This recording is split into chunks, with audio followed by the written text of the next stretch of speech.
5ই August Awami League সরকার পতনের পর থেকে শুরু হয়েছে বাংলাদেশ জাতীয়তাবাদী বিএনপির অঙ্গ সহযোগী সংগঠনের ওয়ার্ড ও ইউনিয়ন পূর্ণাঙ্গ কমিটি গঠন। তারই ধারাবাহিকতা 14 উপজেলা শ্রীপুর ইউনিয়ন গত 14/12/2024 শনিবার রাতে লরি জব্বারিয়া দাখিল মাদ্রাসায় নীরবকে সভাপতি ও গিয়াসউদ্দিনকে সেক্রেটারি করে 6 নং ওয়ার্ড যুবদলের আংশিক কমিটি ঘোষণা দিয়ে থাকেন উপজেলা যুবদলের আহ্বায়ক ও যুগ্ম আহ্বায়ক বৃন্দ।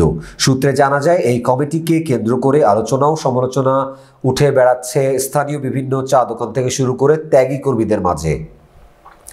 শ্রীপুর ইউনিয়ন যুবদলের যুগ্ম আহ্বায়ক ও 6 নং ওয়ার্ড যুবদলের সভাপতি পদপ্রার্থী মোহাম্মদ মাহবুব আলম ও সেক্রেটারি পদপ্রার্থী আনোয়ার হোসেন সাংবাদিকদের বিশেষ সাক্ষাৎকারে জানান, আমরা 2001 সাল থেকে ছাত্রদল থেকে শুরু করে প্রিয় নেতা দিক নির্দেশনায় সকল লড়াই সংগ্রামে রাজপথে থেকে আমরা রাজনীতি করে যাচ্ছি। 2001 সাল থেকে শুরু করে এখন পর্যন্ত বাংলাদেশ জাতীয়তাবাদী বিএনপির সকল কর্মকাণ্ডে প্রিয় নেতা কামরুল ভাইয়ের হাতকে শক্তিশালী করার লক্ষ্যে কাজ করে যাচ্ছি। আমরা 6 নং ওয়ার্ড যুবদলের সভাপতি ও সেক্রেটারি পদপ্রার্থী ছিলাম, কিন্তু আমরা দীর্ঘদিন লড়াই সংগ্রাম করার পরেও কমিটিতে আমাদেরকে মূল্যায়ন করা হয়নি। মূল্যায়ন করা হয়েছে আওয়ামী লীগের সাথে যারা জড়িত ছিল তাদেরকে, যারা আওয়ামী লীগ ক্ষমতা থাকাকালীন আওয়ামী লীগের নেতাকর্মীদের সঙ্গে একজোট হয়ে বিএনপির অনেক ভাইদের উপর আক্রমণ চালিয়েছিল। কোনো কিছু যাচাই বাছাই না করে নীরবকে সভাপতি ও গিয়াসউদ্দিনকে সেক্রেটারি করে আংশিক কমিটি ঘোষণা দিয়ে থাকেন উপজেলা নেতৃবৃন্দ। এই কমিটি ঘোষণাকে কেন্দ্র করে বিভিন্ন বাজারে হাটে শুরু হয়েছে সমালোচনা।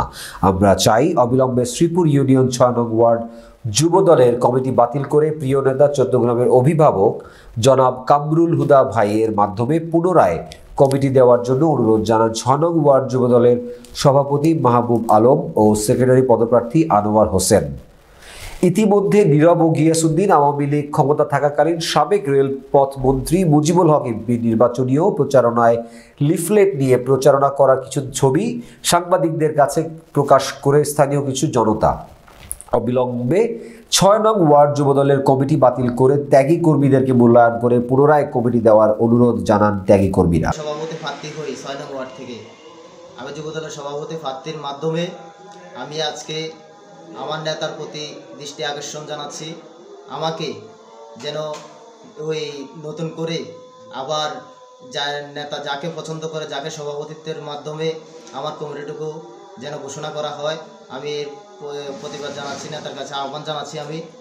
আর এই নীরব যিনি আজকে সভাপতি হয়েছেন, যাকে ঘোষণা দিয়েছেন, তিনি 2024 সালের জানুয়ারি ফেব্রুয়ারি থেকে তিনি বিদেশ থেকে আসেন, সৌদি আরব থেকে আসার পরে উনি দলের সাথে কোনোদিন কোনো একটা কর্মকাণ্ডে দেখি নাই। ওই দলের সাথে কর্মকাণ্ড না থাকার কারণে তিনি আজকে আমাদের এই পুষ্পপ্রতিবেদে এসে তিনি আজকে পুষ্পপ্রতিবেদী হন। তিনি আওয়ামী লীগের একজন কর্মী ছিলেন, তার ফ্যামিলি ছিল আওয়ামী লীগের কর্মী, আওয়ামী লীগ সম্পৃক্ত ফ্যামিলি ছিল, তারা আওয়ামী লীগ পরিবার। এখন এই আওয়ামী লীগ পরিবারের লোক আজকে পুষ্পপ্রতিবেদে এসে আমাদের। আসসালামু আলাইকুম, আমি আনোয়ার হোসেন মজুমদার, গান্ধাসী মজুমদার বাড়ি, পিতা আব্দুল মালিক মজুমদার। সিনিয়র নেতৃবৃন্দদের কাছে আমার বিনীতভাবে অনুরোধ থাকবো, এই 6 নং ওয়ার্ড যেন অতি বিলম্বে আবার পুনরায় ওয়ার্ড ঘোষণা করা হয়। আমি এই ওয়ার্ড ঘোষণাকে তীব্র নিন্দা জানাই এবং এই 4 নং শ্রীপুর ইউনিয়নের সকল নেতৃবৃন্দ এই ওয়ার্ড যে নির্বাচন হয়েছে এর প্রত্যাখ্যান করেছে এবং আমি নিজেও একজন সেক্রেটারি পদপ্রার্থী।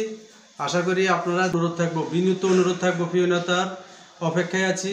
আমাদের এই 6 নং ওয়ার্ড শ্রীপুর ইউনিয়ন 6 নং ওয়ার্ড পুনরায় যেন এই কমিটি ঘোষণা করা হয় এবং প্রিয় নেতাকে ভালোবাসি বলে প্রিয় নেতার দিক নির্দেশনা অনুযায়ী যে ডিসিশন দিবে এই ডিসিশন আমি মাথা পেতে নেব এবং প্রিয় নেতাকে ভালোবাসি বলে আজ দলকে ভালোবাসি, জিয়াউর রহমানকে ভালোবাসি বলে দলকে ভালোবাসি।